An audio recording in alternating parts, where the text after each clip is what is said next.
Welcome to Sky Podcast. Watch out for a new episode every Saturday. How long have we been together? 10 years. Or Slater's the nonchalant boyfriend. Chris is the OA girlfriend. Pero parang nagre-rub off on each other din as time goes by. No, I mean, Opposites attract, ganon. si Chris yung medyo mahilig sa designer. So Parang- na-point out mo yun when you first started dating me. Like, nakita ko lang. this girl is expensive. He would wear these really thick rubber slippers everywhere. Dinner, to the mall, to the movie, like chinelas, ganong level. Right now, baliktad naman. Hello, love, I saved like 100 pesos today. Like, So how did you accept that about me when we're so different? With the nababalance kids? nga talaga tayo, love. So, Yeah, no? Let me help love, you out. may question ako sa'yo. Yes, my love. How is everything? Ay, eto pa rin. Buntis pa rin. Buntis na naman. Ewan ko na. It's so crazy though. Like when we started this podcast. Wait, when we started this podcast, did we have Scotty na? Yeah, 2021. 2021. Pero si Sevi wala pa. No. We just had Scotty, more or less. Yes. And more or less. Yeah, we just had Scotty. And then, pandemic pa yun. Yes. Wow. Ang dami na nangyari. I know. So 2021, it's already been 3 years, more or less. I know, and I've been pregnant twice since then. It's so crazy. Stop doing this to me. Wala na, last na talaga. Like, a lot of our friends like joke na, one more. Yeah, So, and I'm just like begging. Bahala na, no. Begging the world to give me a break. Yeah. Well, there are going to be a lot of changes in the house. For Announce sure. natin in the future. Like parang ano. Pero sa podcast, patuloy ka pa naman? Or do you feel like you need a little bit of break? You know what? Actually, the podcast is one of my favorite things to do. Simply because I just get to sit down and talk and not really think much about, transitions and angles, and I don't have really to get down and dirty. And it's a nice way to connect also. Kasi ako yung nagda-down and dirty. Kahit when we started this podcast, it was me who set up that light, the mic, the camera. Oh, pwede naman tayo mag-trade love. Ikaw yung buntis, tapos ako yung mag-set up. Okay na to. Okay lang din. Okay na to. Pero yeah, it's such, you know what, thinking about how long have we been together? We Umabot started ba tayo ng 10 years? dating 2014. Ooh. So since the start of our dating phase, yes, almost it's been 10 10 years. years. 10 Yeah. years. It's Yeah. 2024 now. Ish. It was like the tail end of 2014. Yeah. So parang, paano mo nalaman? Paano mo naalala? Ako, That 2014? Yeah. No, I remember yesterday. I don't want to get into it. But remember yesterday I was reading through the texts. Okay. Yeah. It was a thing anyway. Oh, yeah. So, And I was like, this is when we started dating. 10 years na pala. Na-realize ko din. sabi ko kasi we're both super forgetful about dates. And nagulat lang ako na alam mo yun. Yeah. But we were different people back then. Way different from now. I mean, at our core, we're still the same people. Like, you're still the very simple, chill, nonchalant kind of guy. And I'm still the very maarte, Maarte ka ba hopeless talaga? romantic kind of girl. Di ba? Pero parang nagre-rub off on each other din as time goes by. So, yung parang, when we first started dating, naalala ko si Chris would make fun of me because I'd be just wearing my eyelander slippers. Yung makapal na kapal. Yung ano. Oh my gosh, I Sabi remember. ko, I like this kasi hindi na ako papalit-palit ng slippers. Yeah, because it's so sturdy, right? It's Yeah. so thick. And then he would wear these really thick rubber slippers everywhere. Ay, Dinner, to the mall, to the movie, like chinelas, ganong level. Ako sobrang arte, naka-high heels lagi, naka-ayos lagi. And my barkada at the time, like the people that I really hung out with every single day, they were like me. Like all maarte, all single, all party girls, di ba? Yeah. So naalala ko talaga, they told me, seryoso ka ba dyan? Like, Really? natuturn on ka ba dyan? Sino to, ha? Like, are you serious? Don't you want to date a guy who wears shoes? I'm like, oh my God, nakakaya. Oh, no. Like, even now, like, parang, I can't imagine myself going to, like, the mall with slippers. Yeah. Tsaka naisip ko before, hala grabe no, si Slater, he's been through showbiz na, naging artista na siya, people know him. Wala talaga siyang pakinig, chinelas pa rin. Confidence. Yeah, no? Like, maybe it was a different time back then. Relatively. I think or it was a different me. I think I just rubbed off on you. Like, I think the moment that you quit showbiz, you were just like, okay, back to my old life. No, So chinelas, like whatever. Bahala kayo dyan. Bahala kayo dyan. And then, you know, you met me and I'm just like, you gotta wear shoes, bro. Yeah, I think because our culture, especially sa family namin, is very probinsya. Like, we grew up in Dipolog and then dito relatively compared to Manila, medyo ano din yung Cebu, mas laid back. But at that time, parang like okay lang kami. Pumupunta kami ng office na naka-chinelas, naka-shorts. Serious? Oh, like this was like before I dated you. So parang it was like a normal thing. Like the old house was katabi ng office. Yeah. So we just go there in our houseware and then No way. oh, doon kami nag-office and then balik. And so parang nag-grow up na rin kami to the point where okay, hindi na to professional. And now you actually have evolution na talaga. concepts about that, like being professional in the workplace, how your outfits determine how people look at you. But you and I talk about this a lot. Yeah, a lot of the things though came from you din. I know. Yung parang na-elevate ako, hindi pa rin niya na-get rid yung black t-shirt. Yeah, I'm working on it. Pero para at least even the pants. Yeah, you don't wear denim anymore. Oh.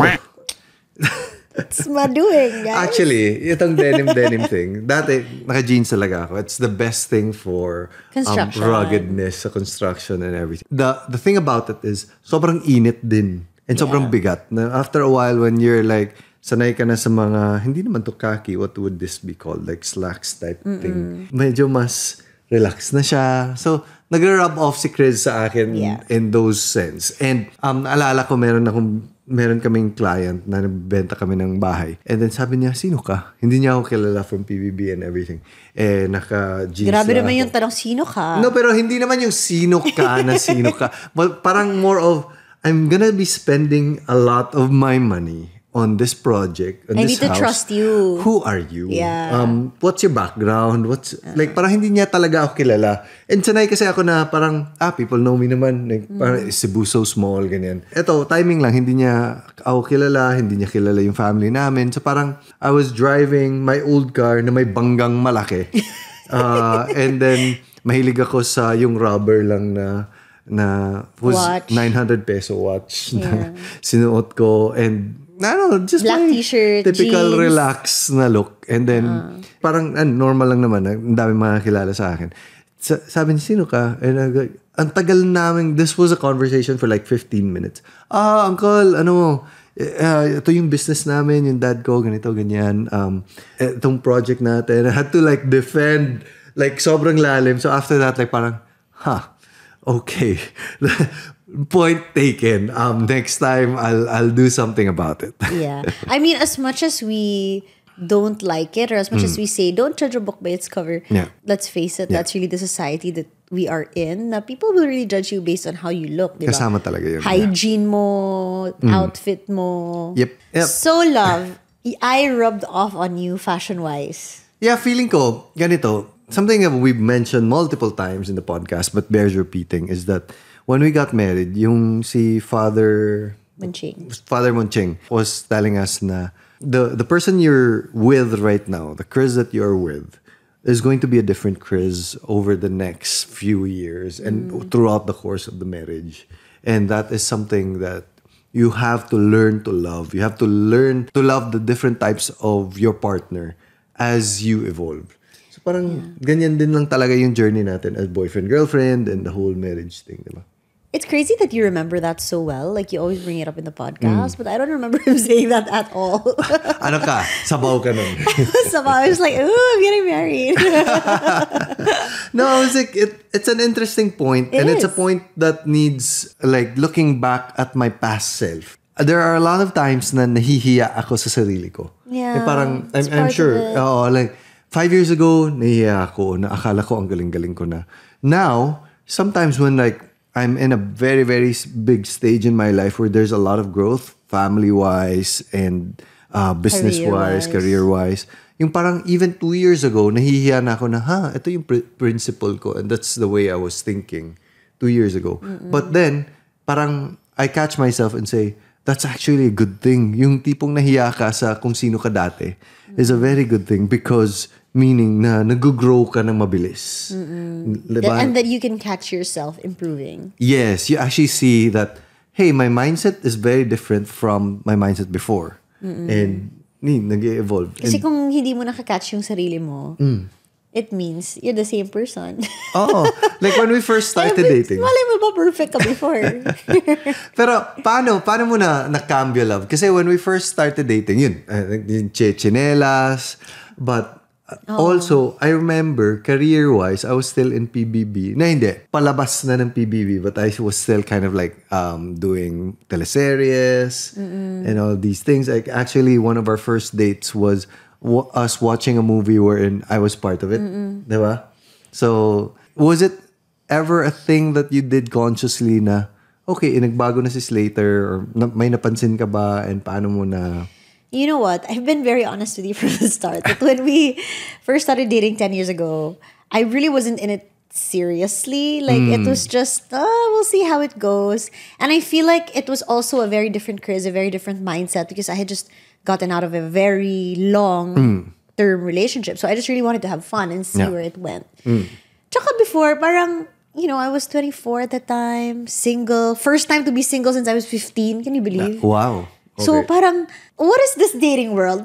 Try nga. So parang hindi ko talaga naisip na, okay, I need to date a guy who's, successful na career-wise, or my goal-oriented, which is, you should date a guy who's like that, right? Pero parang, you were still floating at the time. Hindi mo pa alam hindi ko alam. Like, showbiz ba? Or construction ba? Or ganyan. Manila ba? Cebu ba?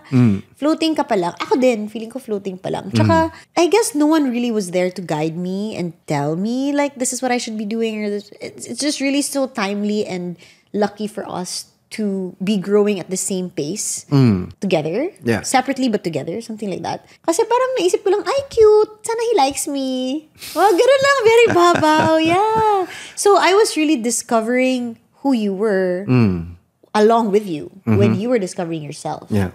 Yeah. So I feel like, in a sense, even though we met in our late 20s for you, or early 30s for you and late 20s for me, parang I feel like we really did grow up together, even though it's not like high school, college. Because the people that we are now are so different. Totally different. Who we were back then. Oo. Naalala ko when we first started dating, you were medyo mas magastos ka talaga sa akin. Oh, like, yeah. Grabe siya. Bumibili ng bags, bumibili ng ano. And me, at that time, like, I didn't care about these things. Hindi ako bumibili ng anything expensive. Like, meron, pero hindi yung grabe. Si Chris yung medyo mahilig sa designer, very Instagram pa nun eh. Yung so, parang, na-point out mo yun when you first started dating me? Like, ko lang, this girl is expensive. Well, hindi naman. Naisip ko lang, she's earning her own money. Go for it. Like, very Instagram world pa talaga yun, yung curated, yung colors ng Instagram, yung ganyan. Yeah. You don't post a photo if my hair out of place ka. Walang filter, ang daming mga Photoshop this, Photoshop that. Yung mga ganyan.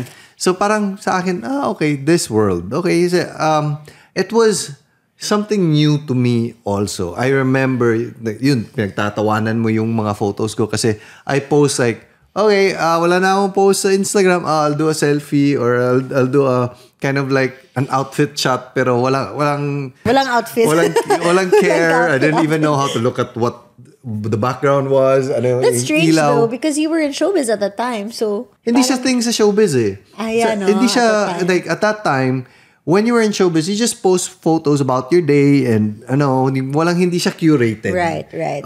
And then parang bumalik din yung trend yun ngayon na mas hindi curated. Kunwari, hindi curated. Yeah. That's another topic for another day. My gosh. Pero sa world nyo naman, kayo nila Lau, nila Camille, very, very thought about yung posts. And every time we would go out on a date, I would be in an outfit and heels, full makeup. Tas, yun. Sobrang contrast tayo dun na ako, chinelas. Like, parang wala talaga akong pakialam. So how did you accept that about me when we're so different? No, opposites attract, ganon? Hindi naman siya like para sa akin, like, okay, ganyan ka, like, do your own thing. Ikaw naman, hindi naman yung kailangan mo ng pera from others na nagsusupport sa'yo. Yung parang, ikaw lang naman talaga nag-earn ng pera mo eh. So parang, go for it. Like, I don't need to judge that. I think that's why I brought this up, because right now, baliktad naman. Ikaw naman yung nagpipigil sa akin na gumastos. Yeah. Tapos, siya naman yung, ang mahal naman yan. Or, hello love, I saved like 100 pesos today. Like, ano ginawa mo? Ginawa ko to. Like, all that effort for 100 pesos. Yeah, like, who are you? Like, Before your shoes were so expensive and now you're just wearing the same old slipper every day. so ganito. Dati si Chris would be like expensive clothes and everything.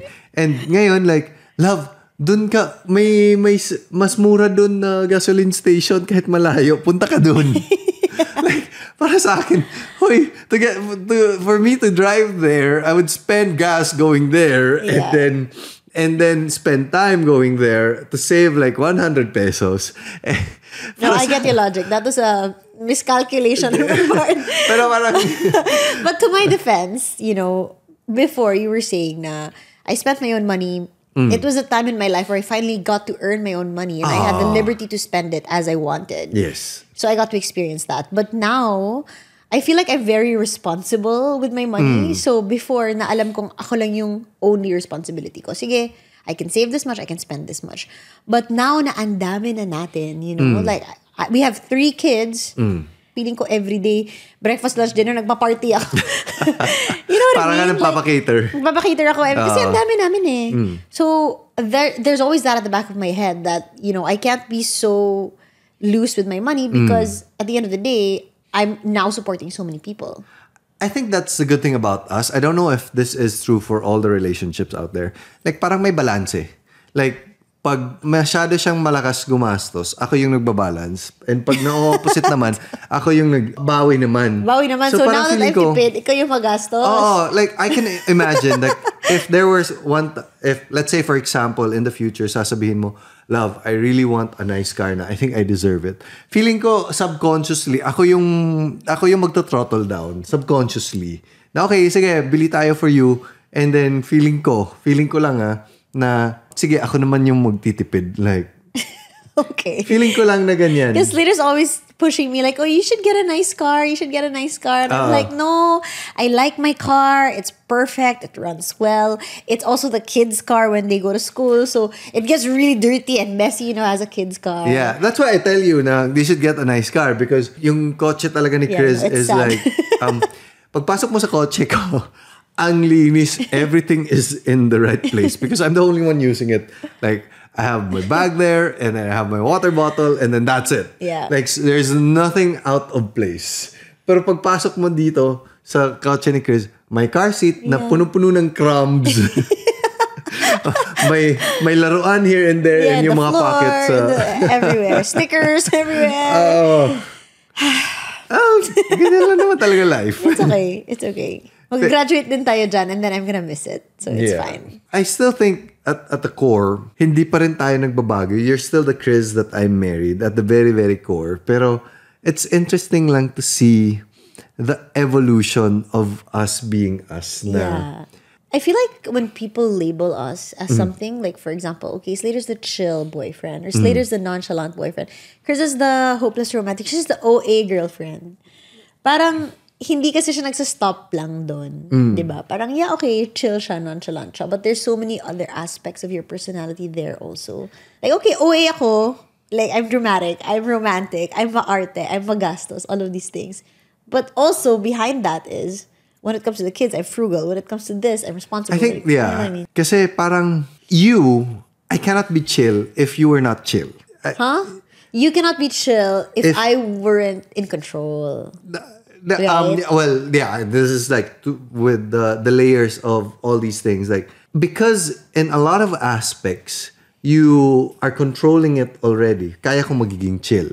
But in other aspects also, because you are chill with me, kaya ko ding magiging chill. Like, for example, when it comes to work, sometimes I know I can get overboard with work and parang wala akong choice na kailangan ako mag-meeting, kailangan wala ako dito sa Cebu. Sometimes I work until like 6 or 7. But pinagbigyan Sometimes mo ako nga 10. Hindi naman. Oo.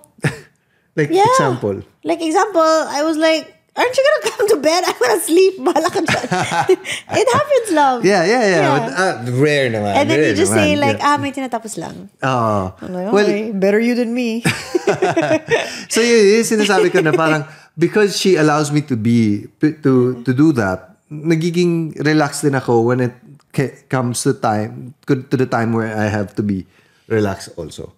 And parang kaya ko rin kumambyo na pag siya naman yung busy, like, naalala ko to, this is something that I thought of, na there are instances where ikaw naman yung sobrang busy, na sinasabi mo hanggang 10, sometimes you get to that also, na napansin mo yung cambio na when you are like that, ako naman yung biglang, kids, ano tayo, swimming tayo, like parang automatic siya for us na nagbabalance. And this is where I say na feeling ko, depending on where you are at, merong babawi sa side na to. Whenever hindi mo kayang bantayan yung mga kids, which you do most of the time, automatic siya for us in our relationship na merong sasalo, which is a very, very good thing for us. Yeah.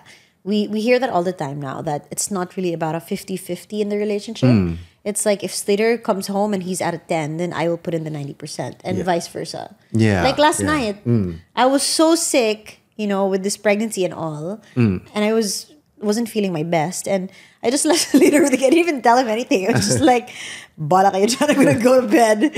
You handle the children.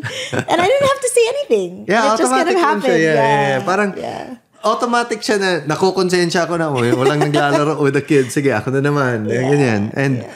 And vice versa. Like, it's nice lang to have that kind of a relationship na hindi nagbibilangan. I think that's one of the best things, the best parts about being with you, love, is hindi tayo nagbibilang kung sino yung nagtatrabaho.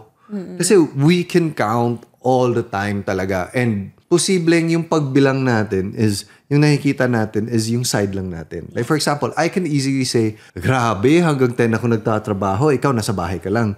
Pero the opposite end of that naman, grabe, nasa bahay lang ako buong araw, tapos ikaw nagtatrabaho ka lang. Hindi mo ako tinutulungan. I think that's the beauty of what we have. I'm just trying to figure out like how we were able to get past the last 10 years relatively smoothly. Na that's a major factor. I mean, when we were dating and I was a completely different person, I had so many different expectations for what a relationship should be. And, I told you that I hadn't been single since I was 15. So, parang my concept of a partner was always attached to someone or something. Like a hopeless romantic kind of... I was always a princess. I was always spoiled. Mga ganun. And then you come in and you're very chill and you have a different approach to being someone's partner. And it took me a while to adjust to that because I always felt before na parang, bakit ganito? Hindi niya pala ako mahal kasi, he didn't surprise me on Valentine's Day or he didn't give me this effort, ganitong effort that my other people that I dated used to do. Diba? So parang, there was always that expectation that I put on the relationship, but slowly when I started to realize that, hey, that's so unfair to put this much pressure on the relationship when this guy is a completely different guy. I feel like that's when everything started to shift for me mentally na, it doesn't have to be what I imagine it to be. You know what I mean? Like, di siya kailangan ideal. Kasi we read so many things online like, okay, parenting should be 50-50. Yeah. When it's Valentine's Day, this should be the date. When it's Mother's Day, kailangan ganito. Pero, I don't know, it's just a matter of adjusting, I feel. Like, parang, I put myself in your shoes. If I want things done a certain way, pwede naman ako umeffort. Bakit sa Valentine's Day? Bakit laging siya? Yeah, alam mo, I think that's a very to take note of because especially in this day and age, we were just watching our nephew kahapon. He was on YouTube and then parang ang daming mga, okay, this is the way it should be. He was watching an iPad and I was like, grabe no, yung information this day and age, like even a 5-6-year-old na, okay, this is the way it should be. Parang daming tutorials, daming ano. And it gives you like a certain expectation to coming into something, whether it's a relationship, whether it's a job or anything. Ang dami mo nang, dapat ito. But those are things that you have, those expectations is because you saw something on TikTok or on YouTube. But it's not, hindi pa siya experiential, hindi pa siya grounded in how it connects to you. Because if everybody just got the information from TikTok, from YouTube, everybody would be playing with the same thing. And that's not how the world works. Iba-iba tayo. Iba't-iba yung mga tao. Iba't-iba yung mga personalities natin. Iba't-iba yung mga realities of our situation. Sa TikTok kasi, ang dami mga, oh, never date a guy with Velcro na wallet. When you're watching it in your most impressionable years, diretso siya na ginawa mong, okay, ito yung red flag, ito yung green flag, ito yung red flag, ito yung green flag. Yeah. Yes, there are really instances wherein tama naman if nag-gaslight siya sa'yo, dapat hindi. Pero there are also all these other aspects na ito yung ideal, pero ang hirap ng ideal eh. Yun nga eh, kung yun yung ideal, that's like the gold standard. People will have certain qualities that hits the ideal, but hindi mo makukuha lahat. Yeah. Hindi mo makukuha lahat. If you want a guy that's fit, na hindi vain, but also hardworking, but also has time for you, but also has time with his friends and everything. Parang, wala talagang ganyan kahit ikaw hindi ka ganyan. Diba? So I think, if Chris were to believe her friends na, nakachinelas lang yun. I'm sure that could be a thing on TikTok na, oy, yung guy na, it's similar to the Velcro wallet thing. Yeah, he probably doesn't value his workplace because he's just wearing slippers in the workplace. But you don't really getting to know the reason behind it and all the nuances behind it. Yeah. So I feel like it goes kind of back to the nuances of our personality, right? Like, for example, you can be like this chill guy who wears Islander slippers everywhere, but just because like my friends or YouTube tells me don't date a guy who wears slippers in the mall. Yeah. You know what I mean? Then I could have not married Slater and we wouldn't have this beautiful family together. Or like, because I get a lot of friends that ask me like, oh, my boyfriend didn't surprise. I don't know. I can't think of something right now. No. But similar to that, like, ay grabe, di man lang ako binilhan ng gift. Or like, I expected this on my birthday, but nothing happened, and I'm so sad because I'm alone. Like, he left, like, he went out with his friends, or he went out to work. It's supposed to be a special day for us. He didn't remember all of these things. But I think what I learned was we can't rely on our partner for our happiness. Yes. And we can't put that pressure on the relationship. So if I wanted to go out on a date with Slater and he was busy, instead of me waiting there and sulking in the corner and saying, oh my God, he's not thinking about me, blah, blah, blah, I can just say, Uy, date tayo. You know what I mean? Like, be proactive about it. Yeah. And vice versa. I mean, I feel like that's kind of what made a relationship work, that we can be so open about it and not really have these not hidden agenda, but like, and like, parang ano lang talaga, yung parang, even if it's not ideal, if you do something that medyo rubs me off the wrong way or vice versa, parang the thing to not just even forgive just to let it go. Like parang, or give him the benefit of the doubt na, okay, hindi niya ako dinate, it's not because hindi niya ako mahal. Siguro, iba yung iniisip niya, busy siya with something. He needs my help to like remind him. So, we're in this together. I think it's boils down to that. Like, it's a partnership. Yeah. Like, you can be chill because I'm not, and vice versa, or you can be chill together. Yeah. At the end of the day, it's a partnership. If it's something that I want to happen, I can tell you about it without feeling bad that you didn't think about it for yourself. Like, it's not about you and me, you versus me. It's you and me. Yeah. There was this book. I know the author, but I've read a few of his books. So hindi ko alam where there. Si Nassim Taleb, he's the author of mga Anti-Fragile, Black Swan. Sabi niya, if there were two doctors, and one doctor is a prim and proper, the ideal doctor na nakikita natin sa movies, and ito yung saktong like peg of a doctor, and he's apparently really good. And the same doctor who's in the same position na nag-succeed, but the complete opposite of what a doctor looks like. Sabihin natin, naka-chinelas, naka-ano.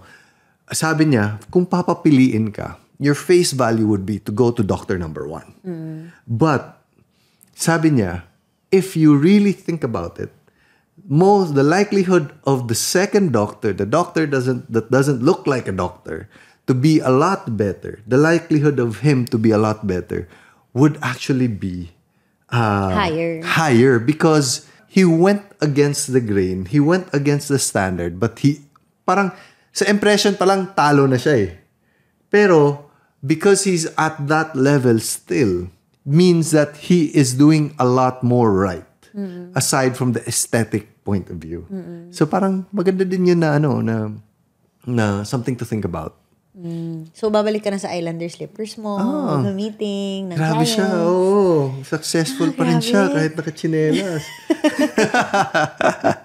No, it's just a lot of the things kasi is first impressions natin sa mga tao. But we can't help but do that. But if we were to dig a little deeper, there's more to it that meets the eye. Yeah. So, after 5 years of being married to me, love, like, do you still see me as a nonchalant boyfriend? Oh, yeah.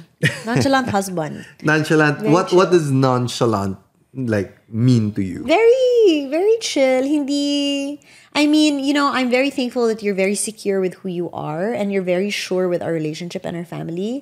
And that rubs off on me. Okay. Because, if you were very like, kailangan ganito, kailangan ganyan. Alam mo yun, parang mapapraning din ako na if I'm not a certain way, then Slater won't love me anymore. You know what I mean? Or like, because you're so chill about it and like, it's like this. Like, when I was younger and you were to ask me like, okay, 5 years into your 5-year anniversary, what would you like? Let's just say 5-year anniversary, what do you expect for your 5-year wedding anniversary?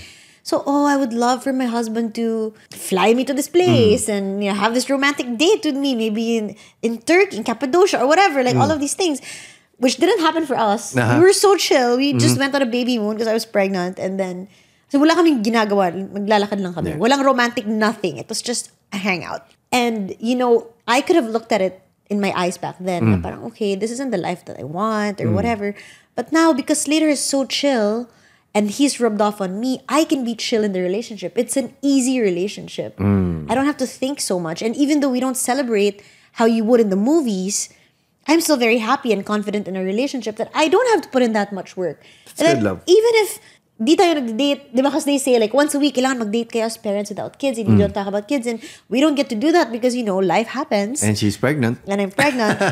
And I'm tired all the time. But like, I'm still confident that even if like, you're in your office at 10 p.m. and I'm in bed and di tayo magkasama buong day, okay lang. Because, alam mo yun? Wait i-clarify lang natin. Baka akala nila na hindi tayo nagkikita. It's just the extreme part, right? Like, it's not always roses and butterflies. It's not always kilig. There's reality. It's a real relationship. And even when it gets to like life being life, it's just everyday life. It's monotone. Like, it's normal. People can say it's boring, but to me, it's comforting because I don't have to put in so much effort. It's an easy relationship. Sa perspective ko kasi of a relationship, a lot of it is the quote-unquote boring kasi. A lot of, like 99% is the day-to-day, the bringing the kids to school, the playing with the kids, these are the boring things like relative to big, grandiose gestures. But these are the things that matter most. Yeah. You cooking with the kids, me, however it is, like every morning na gumagawa kami ng coffee kahit gaano kagulo. Those are if you look at it from a long enough time frame, these are the things that actually matter. Instead of like, yung pwede kong i-post sa Instagram na tingnan mo yung mga bouquet na pinadala ni Slater sa akin, yung mga ganyan. Tingnan mo yung gift na binigay niya. Tingnan mo yung trip namin. It's these things that are very, very hard to capture when it comes to like hindi mo maipagyabang yun Ang hirap ipagyabang, pero ito yung importante. There was this I saw a TikTok or a YouTube video. Sabi niya, 30 years from now, you'd be willing to give up and lahat ng mga belongings mo i-give up mo para mo bumalik ka lang 30 years ago.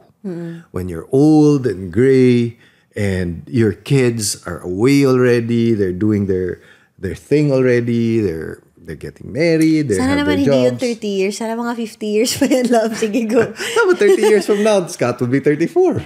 Diba? Oh my God. I got married at 34. Damn, okay. Diba? No, 36 pala. But yeah, kaya mo talagang sabihin na I just want to be as healthy as I was 30 years ago. I just want to enjoy the life. Like parang nagre-reminisce ka na I'd be willing to pay anything to get back that life.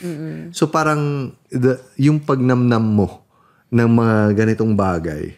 And I'm actually happy that you're there with me on this journey because sometimes I have the tendency to take these things for granted, especially when I'm thinking of other things. Pag nagiging sobrang busy, pag nagiging sobrang stressed. No, I mean, it's part of your lifestyle also. I feel like you're so goal-oriented because of the career that you find yourself in now. Yeah. I feel though that when I was growing up and when you first met me, when you first met me in my 20s, I was such a career woman. Bumaliktad. Yeah, diba? And then I had all of these goals, and then, you know, my life would be measured in my trips or my next big gigs or big bookings or big projects, and it was always about the highlights. You know, you mentioned like it was an Instagram curated kind of time. And that I feel like I was living my life for these moments.